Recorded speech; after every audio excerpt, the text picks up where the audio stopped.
पढ़ते standard 7 ICSE की history की SS की lesson number 6 Mughal emperor 2 part 2 Accession of the Aurangzeb. In 1658 AD, Aurangzeb proclaims himself as Emperor of India. 1658 की बात है, औरंगजेब ने अपने आप को घोषित कर दिया इंडिया का राजा और emperor. Earlier he got read of his 3 brothers. इसके लिए ये पोजीशन पर पहुंचने के लिए उसको पहले अपने 3 भाइयों से लड़ाई करनी पड़ी थी। Has imprison his father Shahjahan in the fort of Agra. अपने पिताजी शाहजहां को उन्होंने जेल में बंदी बनाकर रख दिया था ताकि वो जो दिल्ली की गद्दी है वो हासिल कर पाए। Aurangzeb was excellent military commander, a diplomats, a skill administrator. Aurangzeb बहुत ही अच्छे मिलिटर थे, कमांडिंग बहुत अच्छा करते थे, सोच विचार वाले इंसान थे और बहुत ही स्किलफुल इंसान थे। नीचे शाहजहां और मुमताज़ महल के टाइम के कुछ बर्तन यहाँ पे दिखाया हुआ है और ताजमहल जो बनवाया था उन्होंने ये बताया हुआ है। और नीचे रेड फोर्ट और जामा मस्जिद की पिक्चर दी हुई है। और हार्ड वर्किंग रूलर, स्ट्रिक्ट डिसिप्लिनरीज, वो डिसिप्लिन को बहुत अच्छे से मानते थे और वो स्ट्रिक्टली लोगों के पास फॉलो भी करवाते थे Aurangzeb. But he led very simple life, बहुत ही सिंपल लाइफ गुजारते थे। He was an orthodox and God fearing Muslim. ऐसे थे जिनको भगवान का, जिनको खुदा का डर था और वो बहुत ही चुस्त तरीके से अपने नियमों का पालन करते थे। He did not tolerate any prompt and luxury at his court. वो अपने दरबार में किसी भी टाइप की सुख साहिबी का पालन नहीं करते थे। सुख साहिबी नहीं रहना चाहिए ऐसा बिलीव करते थे।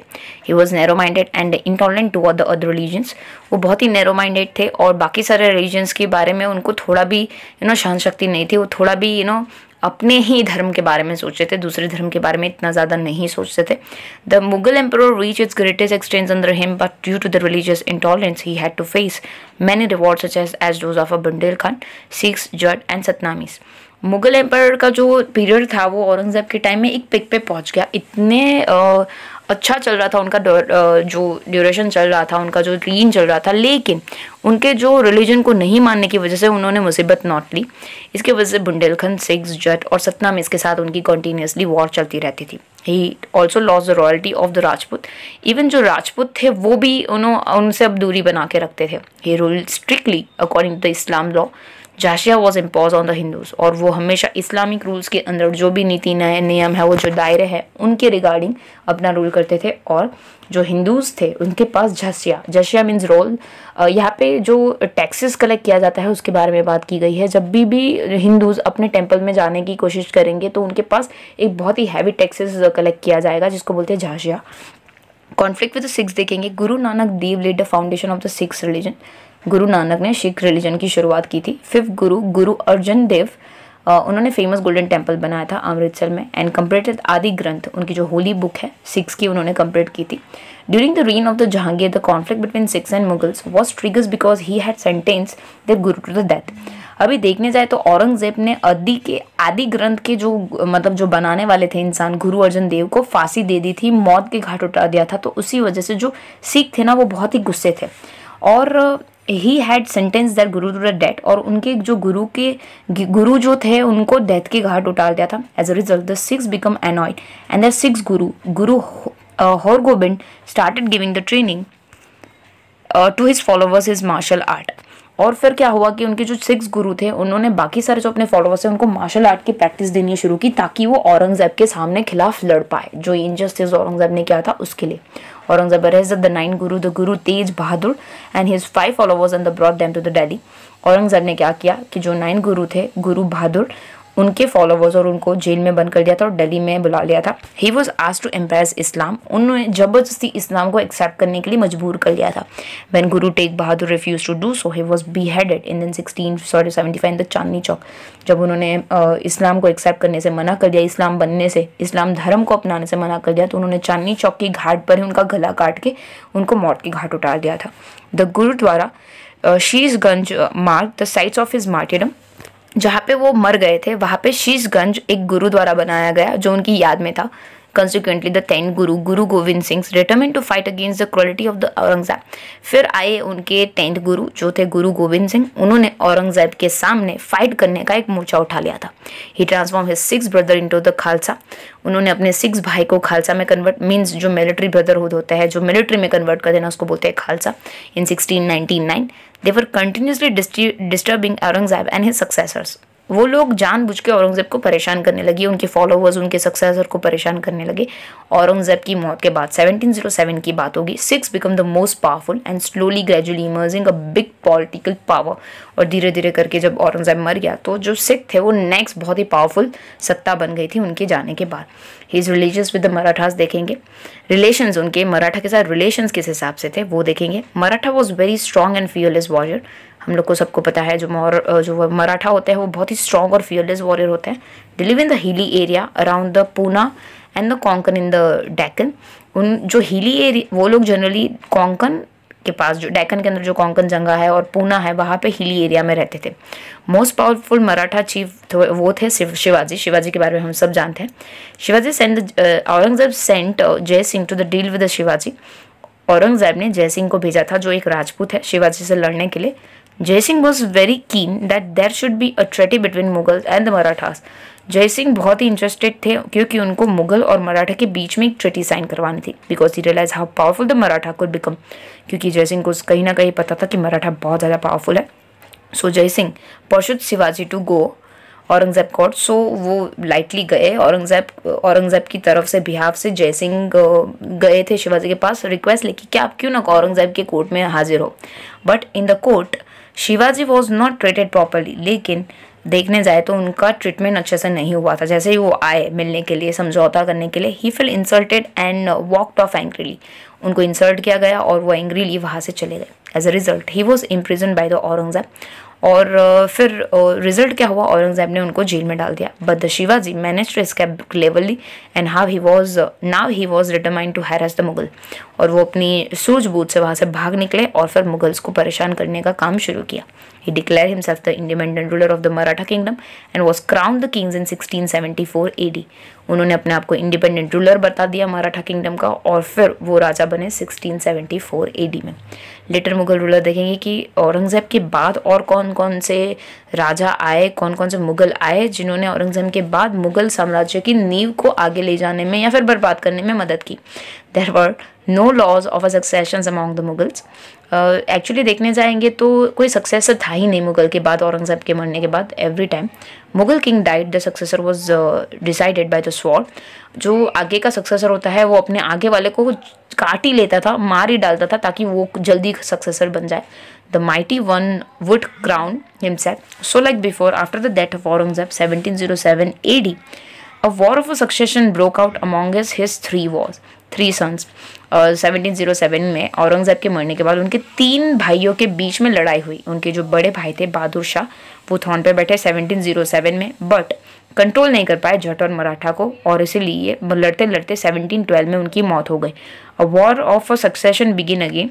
जो सक्सेशन का वॉर था वो वापस शुरू हुआ। There were the number of the peak ruler who reign for the short period of time. थोड़े थोड़े आए मुगल साम्राज्य, लेकिन थोड़े थोड़े टाइम तक ही वो रूल कर पाए। ज़्यादा टाइम उनका बगावत चला नहीं, उनका रीन चला ही नहीं।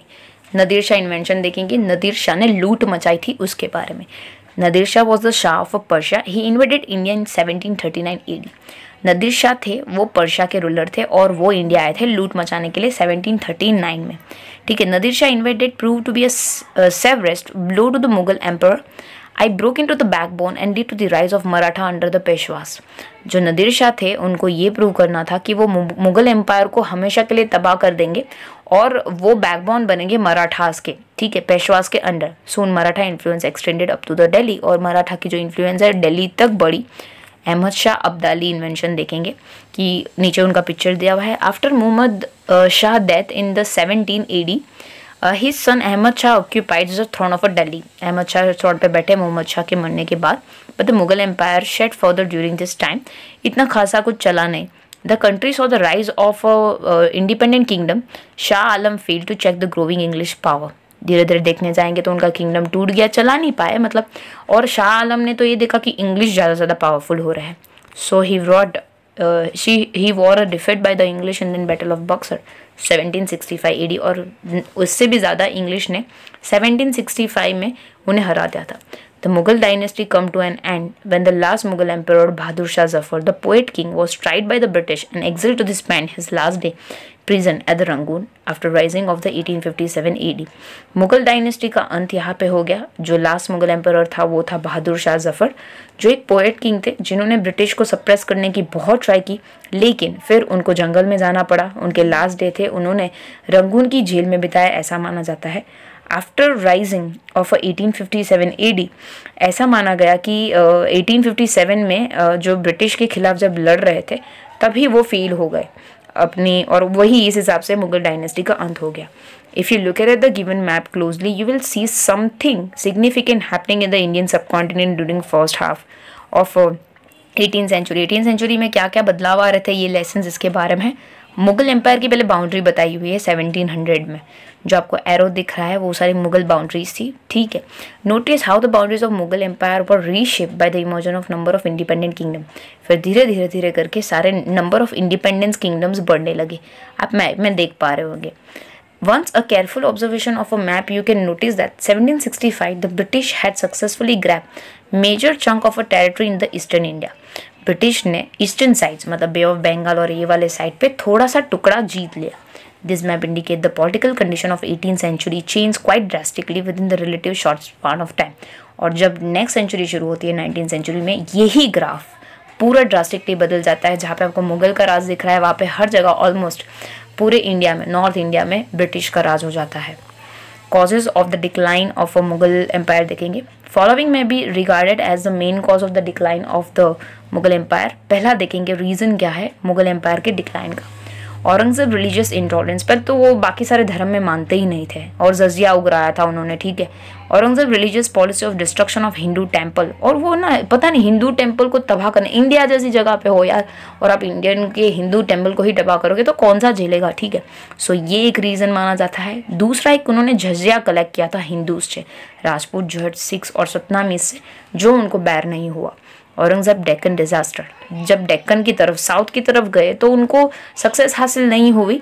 सो इस हिसाब से ये एक भी रीज़न माना जाता है मुगल एम्पायर की तबाही का। Aurangzeb Deccan policies prove to be his major blunder.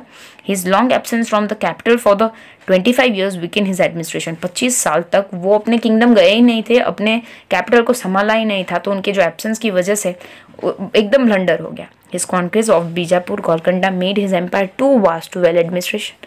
His control on his empire become loose. धीरे करके वो अपने बीजापुर और गोलकोंडा को अपना एम्पायर थोड़ा वास करने के चक्कर में अपना एडमिनिस्ट्रेशन से उनका हाथ निकल गया और वैसे करके वो धीरे अपना पूरा एम्पायर खोने लगे।